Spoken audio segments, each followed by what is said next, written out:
नमस्ते, खुश रहो बेटियाओ। I am doctor Himanshu Mathur, associate professor, department of management, faculty of law and governance, Jyoti Vidyapeeth women's university. Today we will discuss material control, fixing the price. We start with the valuation of stock cost price method. सबसे पहले हम ये देखते हैं valuation of stock का मतलब क्या है। एक एग्जांपल देता हूँ मैं आपको। आप 1 जनवरी को 10 बैग सीमेंट के परचेज करके लेके आए, एक की रेट थी 20। फिर वापस आप 3 तारीख को गए और 20 बैग परचेज करके लेके आ गए, उस दिन रेट बढ़ के हो गई 22। फिर आप वापस 4 तारीख को गए और उस दिन 60 बैग परचेज करके लेके आए और एक बैग की रेट होगी 25। सीमेंट की रेट जो है, सीमेंट के बैग की जो रेट है वो पर डे चेंज होती रहती है, उसमें थोड़ा बहुत फ्लक्चुएशन आता रहता है। तो अब आपके सामने दिक्कत ये आ गई कि आपके पास में 3 कैटेगरी का मटेरियल हो गया। 3 कैटेगरी का कैसे? 3 रेट है आपके पास में, तो वो आपकी कितनी कैटेगरी बन गई? 3 कैटेगरी बन गई। तो अब आपके सामने दिक्कत ये आती है कि पहले हम किस कैटेगरी में से मटेरियल यूज में लें। क्यों? क्योंकि सबकी रेट क्या है? अलग अलग। तो हम किस कैटेगरी का मटेरियल यूज में लें ताकि हमें उससे प्रॉफिट हो।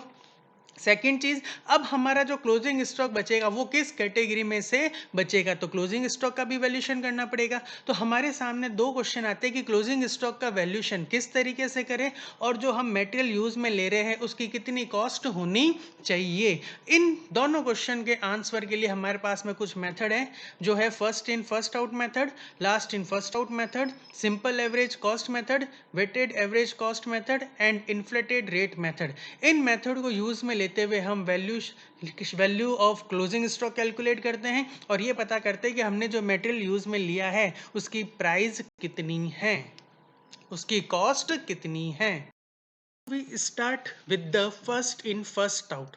जैसा कि आपको नाम से ही पता चल रहा है, जो चीज़ आपने पहले परचेज की है वो चीज़ आप पहले यूज में लोगे। एक सिंपल सा एग्जांपल देता हूँ जो यहाँ पे दे रखा है। For example, company purchase R S follows 100 unit at the rate 112020। 1 जनवरी को कंपनी ने 100 यूनिट खरीदी, एक की प्राइस थी 10 रुपये। फिर 2 जनवरी को उसने 200 यूनिट खरीदी, एक की प्राइस थी 15 रुपए। फिर 4 जनवरी को उसने 150 यूनिट खरीदी और एक की प्राइस थी 12 रुपए। तो अब यहाँ पे देखो आपके पास में मटेरियल की 3 कैटेगरी बन गई, 10 रुपए वाली, 15 रुपए वाली, 12 रुपए वाली। Now company want to issue का मतलब है यहाँ पे यूज लेना। Company want to use 140 units, then first it will use from 100 unit of ₹10। अब कंपनी को 140 यूनिट की रिक्वायरमेंट है और मेथड हम फॉलो कर रहे हैं फर्स्ट इन फर्स्ट आउट। तो 140 यूनिट की रिक्वायरमेंट है, तो कंपनी पहले किस कैटेगरी में से मटेरियल लेगी?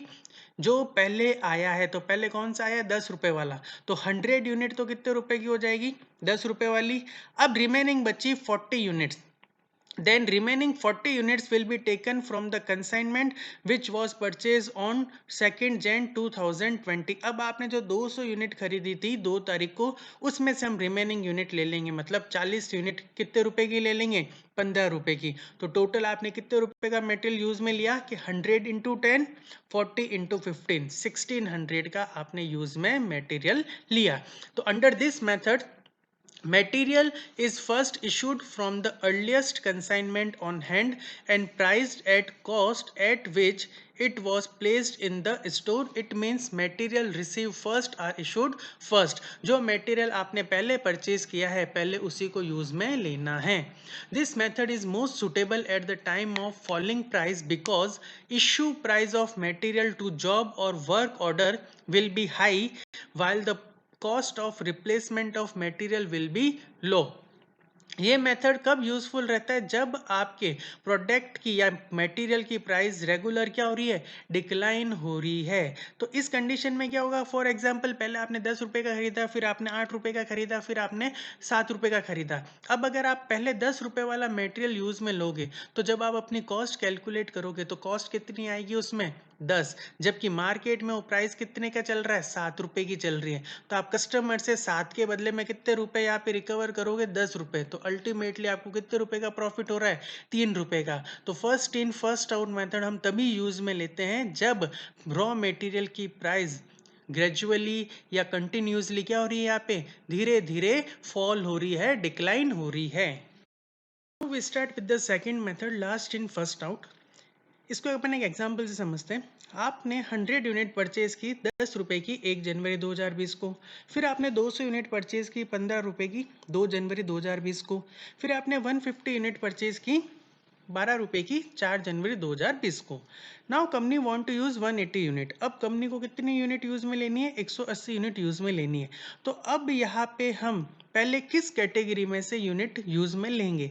तो यहाँ पे आपके पास में 3 कैटेगरी है, 10 रुपीज वाली, 15 रुपीज वाली और 12 रुपीज वाली।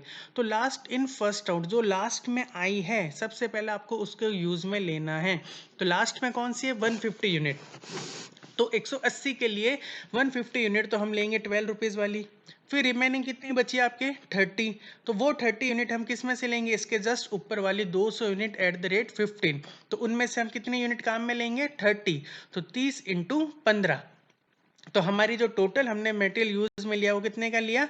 150 इंटू 12 प्लस 30 इंटू 15। टोटल कितने रुपए का यूज में लिया अपन ने? 2250। अब मैं अगर मेरे क्लोजिंग स्टॉक की बात करूं तो मेरा क्लोजिंग स्टॉक कितना बचा? देखो 150 यूनिट तो पूरी चली गई, 200 में से 30 गई, तो पीछे कितने बचा? 170। तो 170 यूनिट बची सेकंड कैटेगरी में से और 100 पहले से अवेलेबल है। तो 100 फर्स्ट कैटेगरी वाली। तो टोटल मेरा क्लोजिंग स्टॉक कितना बचा? 170 प्लस 100 270 यूनिट। कितनी यूनिट बची? 270 यूनिट। और अगर इसकी वैल्यू मुझे कैलकुलेट करनी है तो वैल्यू कैसे कैलकुलेट करूंगा? 100 इंटू 10 प्लस 170 इंटू 15। तो वो मेरी वैल्यू क्या आ जाएगी? क्लोजिंग स्टॉक की वैल्यू आ जाएगी। In this method, issue are priced in the reserve order of purchase. The price of latest available consignment is taken. This method is sometimes known as replacement cost method because material are issued at current cost to job or work order. The method is suitable at the time of rising price because material will be issued from the latest consignment at a price which is closely related to the current price level. ये method आपको तब follow करना है जब आपके material की price regular क्या होती जा रही है? इंक्रीज होती जा रही है। Next is simple average method. It is a price which is calculated by dividing the total of price of material in stock from which the material to be priced could be drawn by number of price used in material. Basically simple average method में क्या होता है? हम issue की price calculate करते हैं कि हमें material किस rate पे issue करना है या use में लेना है। तो यहाँ पे दिक्कत ये आती है कि हम issue price कैसे calculate करें। तो इसको हम एक example से समझते हैं। There are 3 different lot of material in stock when the material is to be issued. 1000 unit at the rate 10, 2000 unit at the rate 11, 3000 unit at the rate 12। तो अब मुझे जब भी इशू करना होगा तो मैं क्या करूंगा? सबसे पहले ये देखूंगा मेरे पास में कितने कैटेगरी के मटेरियल हैं। तो यहाँ पे मेरे पास में 3 कैटेगरी के मटेरियल है, 10 रुपीज़ वाला, 12 रुपीज़ वाला और 11 रुपीज़ वाला। तो यहाँ पे मुझे क्या करना है? Simple average. इन तीनों प्राइस का क्या निकालना है? एवरेज निकालना है। 10 प्लस 11 प्लस 12 डिवाइडेड बाय 3। तो आपका आंसर आ जाएगा 11.3। तो यहाँ पे जो मैं मटेरियल इशू करूंगा वो किस प्राइस पे करूंगा? 11.3 रुपीज़ के ऊपर। तो सिंपल एवरेज मेथड में क्या होता है? हम यहाँ पे क्या करते हैं?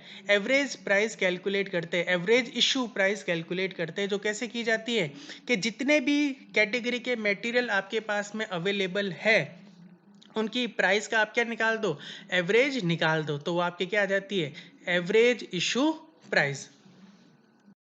Next method is weighted average method. It is a price which is calculated by dividing the total cost of material in the stock form which the material to be priced could be drawn by total quantity in that stock. Basically इसमें क्या होता है? हम क्या करते हैं कि हम ये देखते हैं कि हमारे पास में कितनी कैटेगरी का मटेरियल है, उसके बाद हम इसमें इशू प्राइस कैलकुलेट करते हैं। बट इशू प्राइस कैलकुलेट करने का यहाँ पे फॉर्मूला अलग होता है। इसमें हम इशू प्राइस कैसे कैलकुलेट करते हैं? Total amount divided by total quantity. कैसे? ये अपन एग्जांपल से समझते हैं। 1000 unit at the rate 10, 2000 unit at the rate 11 and 3000 unit at the rate 12। तो अब सबसे पहले हम ये देखेंगे हमारे पास टोटल क्वांटिटी कितनी है? 1000, 2000, 3000, मतलब कितनी होगी आपके पास में? 6000 क्वांटिटी हो गई। इनका अमाउंट कितना है? अमाउंट कैसे निकलता है?